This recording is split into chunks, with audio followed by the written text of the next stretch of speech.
Hello! Today we will tell you everything you need to know about spotting counterfeit cards. Before we begin, we would like to stress the fact that counterfeits are not allowed on Cardmarket, and we are very strict with any counterfeits we find. So here are some tips to put into place while going through your collection so you don't accidentally put any fake cards up for sale. This guide is also not comprehensive.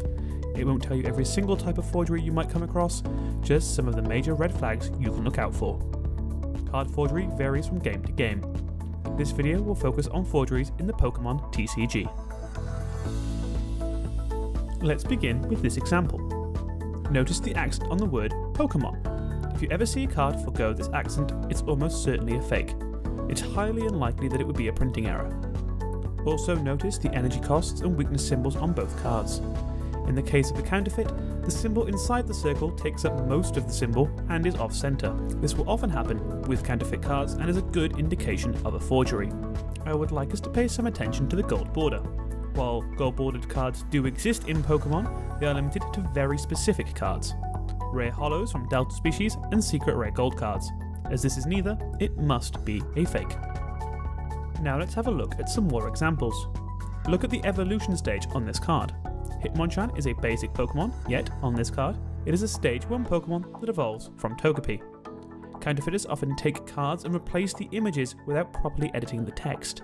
You can spot these inconsistencies pretty easily when you take a closer look. Furthermore, this card is noted as a 2nd edition card. Pokémon has 1st edition and unlimited edition cards. There is no 2nd edition. This is another easy inconsistency to spot. The artwork is fake. Be sure that the artwork on your cards matches up with the original. You can easily do this by looking at the original card on Cardmarket. Notice the font colour. Card names aren't green and hit points aren't red. Make sure the font colours on your cards are consistent with the originals. Notice the colour saturation on the energy symbols. This will often fail to match up with the real deal. They use the card design of gym leader cards for this. The gym leader normally goes in this spot, but instead they filled it with a random Pokémon.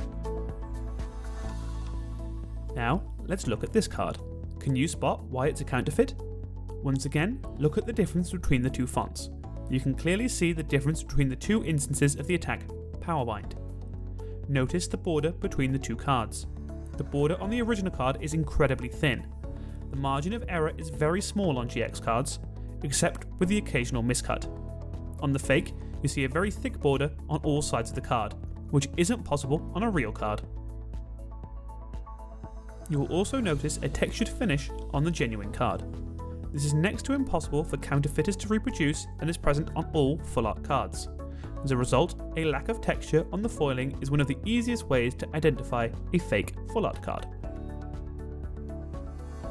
On this card, once again, I would like us to pay attention to the energy symbol. On a real card, the center symbol is of a consistent size and is centered properly. On fakes, this is not the case, and you can see that here. Believe it or not, but sealed product can also be fake, but the signs of counterfeiting are clear. On fake product, you often see stretch marks or burn marks because the plastic is of lower quality and has difficulty handling the heat. This is not the case for real products due to the higher quality material and production processes. Some giveaways are the text on the box. Look at the copyright as an example on this box. Here the counterfeiter picked the wrong year. These mistakes will never happen on a real product. The product descriptions here are even referencing a different product. If you look at the side of the box, you'll notice the difference in the direction the booster packs are set. Booster packs in a box are always positioned front to back and not left to right. Let's look at one last counterfeit product. First of all, this product doesn't exist. Double check the name of the tin or box when deciding whether to purchase it. Nintendo has not been involved with the Pokémon TCG for years, so the company's name shouldn't show up on the product. A quick way to tell that this is a fake is to notice that Ash Ketchum appears. It does not exist in the TCG, so the artwork on this is fake. Note, a few Japanese promos do feature Ash, but this obviously doesn't apply to any English or European cards.